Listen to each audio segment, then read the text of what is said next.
The After the Storms Virtual Homeowner Driveway Program has been made possible by the Department of Environmental Protection's 2020 Environmental Education Grants Program.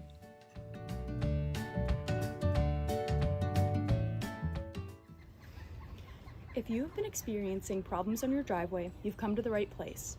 The best way to stop the cycle of constant repairs is to address the actual source of damage on your property, rather than just constantly repairing the damages as they appear. Have you been noticing areas of the roadway that are constantly wet, eroding ditches, or potholes? This damage is likely the result of excess water on your driveway.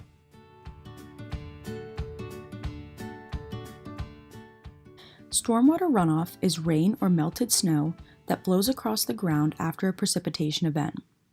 In nature, this water is typically soaked up by soil, absorbed by vegetation, or evaporated, all in the process of the water cycle.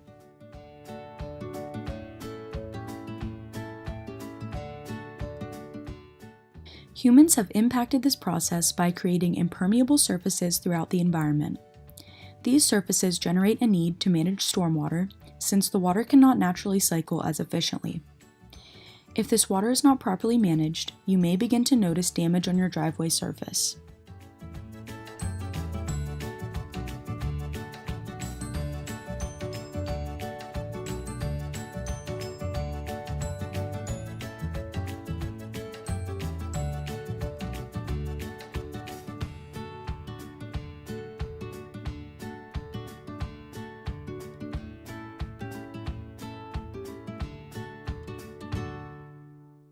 There is a way to transform your driveway and prevent future maintenance costs.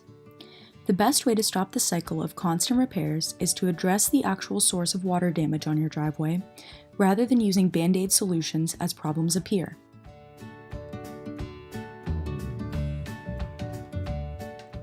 Not only does stormwater runoff have a negative impact on your wallet, it also has many harmful effects on the environment. In the state of Pennsylvania, our water pollution largely consists of sediment. We may not initially view sediment as a pollutant since it is naturally found in the environment. However, when too much sediment is washed away all at once, it can have harmful impacts.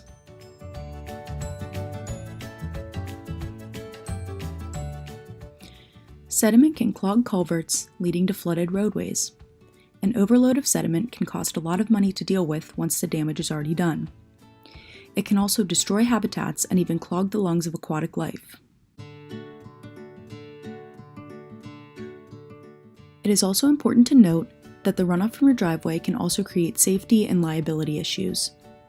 When runoff carries sediment off of your driveway and onto the public road, it can cause dangerous driving conditions by creating hazards.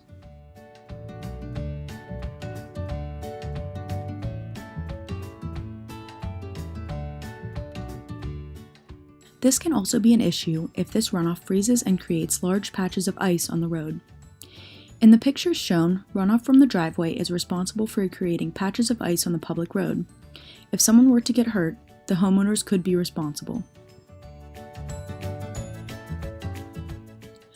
Once you determine the source of water damage to your driveway, there are important steps to take before doing any work on your property. Some municipalities have driveway ordinances that may cause restrictions to what you can do on your property. An example would be needing a certain size pipe at the end of your driveway. Be sure to do your research or contact your local municipality regarding these possible ordinances. Typically, when installing a best management practice for your driveway, permits are not required to do the work. However, if you are considering adding onto your driveway or constructing a new driveway altogether, then permits might be needed. The Westmoreland Conservation District can assist with the permit process. Best management practices are the most effective way to keep stormwater from washing away sediment too quickly or causing hazards from your driveway. A best management practice, or BMP, is referring to a proven method for managing stormwater. BMPs can vary in a few ways.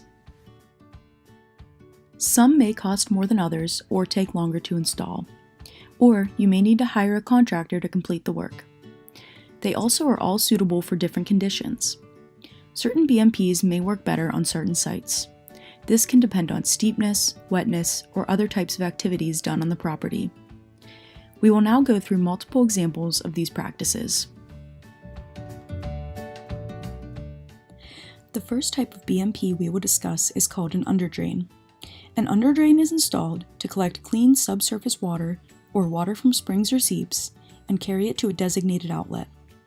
This prevents the water from collecting on the roadbed. A lot of road stability problems can be traced to subsurface drainage issues. These drains are very versatile as the size and shape can be altered to match site characteristics. Road surface drainage should not be directed straight into an underdrain. The sediment and debris carried in surface runoff will clog the underdrain. All underdrains should be installed with at least a 2 to 3% slope. If you choose to use woven separation fabric, be sure that it is single-layered to avoid clogging of debris. This diagram shows the cross-section view of an installed underdrain. There are a few instances where an underdrain is likely a good option. If you notice springs or seeps in your road surface, if road shoulders are wet, soft, and rutting, or if road ditches have standing water or active flow due to springs and seeps. The next BMP we will explore is the conveyor belt diversion. Conveyor belt diversions are a long, flexible belt attached to a buried piece of treated 2x6. The belt can be driven over and works to stop water from flowing directly down the road surface. They are low maintenance and relatively inexpensive. They can also stop sediment and other runoff from your driveway from reaching the main road. Be sure to note that the belt goes beyond the road surface on either side. It is important that water will not be able to run back onto the surface by flowing around the belt.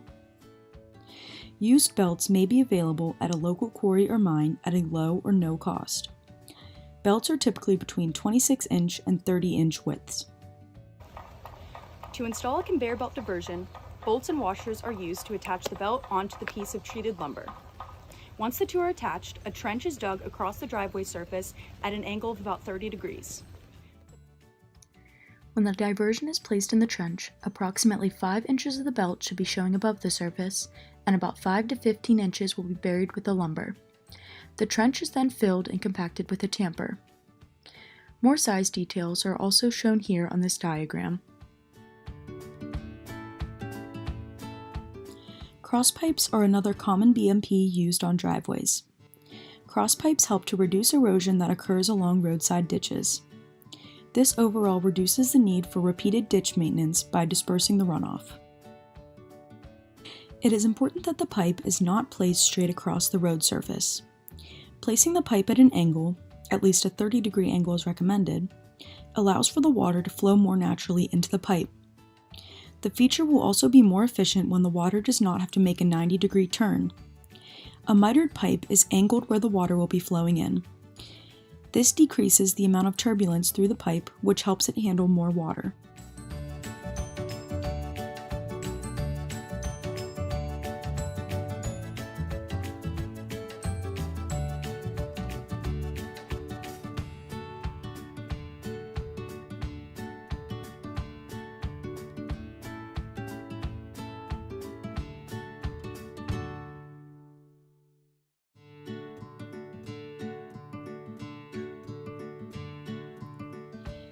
Fill cover is compacted around the pipe after it is properly placed. Be sure to follow the pipe manufacturer's cover specifications. The outlet of the crosspipe should be at a natural ground elevation to eliminate tail ditches.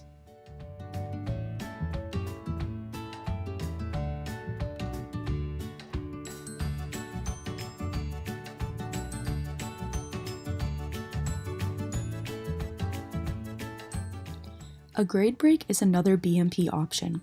It is a raise of road surface that can help divert water off of the roadway. As displayed in the image, water will be redirected by the hump and flow along the side into a designated crosspipe or swale. Crosspipes and grade breaks usually go hand in hand when rerouting runoff away from your driveway surface.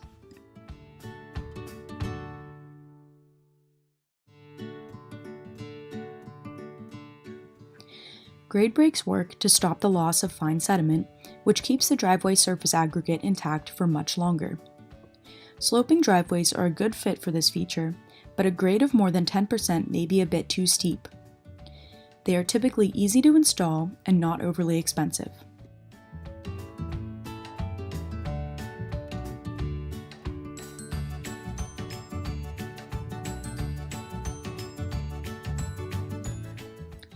Low-maintenance ditches are intended to carry surface water with minimal maintenance and erosion. The best roadside ditches are vegetated, shallow swales that can carry water to a stable outlet. There are a few key characteristics of a low-maintenance ditch. It is important that they have a wide, parabolic shape. They should not be V-shaped or sharply slanted towards the bottom. They should be shallow relative to the road surface. There shouldn't be a large drop-off so it can be safely maintained. It should also be vegetated when possible and should not be showing signs of excessive erosion. Clean fill, such as shale or 2A modified stone, should be used. Fill material should not have excessive amounts of clay or organic material. A good road base should be established to prevent future driving surface issues like potholes or rutting. The fill should be placed in 6 to 8 inch layers and compacted in between each layer to ensure a solid road base.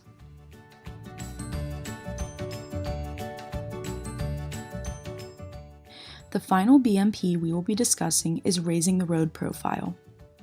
When your driveway or roadway is the lowest elevation compared to the surrounding land, water will naturally want to concentrate at the lowest point. Raising the road profile by bringing in fill makes installation of drainage practices easier. It also encourages sheet flow off of the road into the surrounding area instead of the road functioning as a stream channel.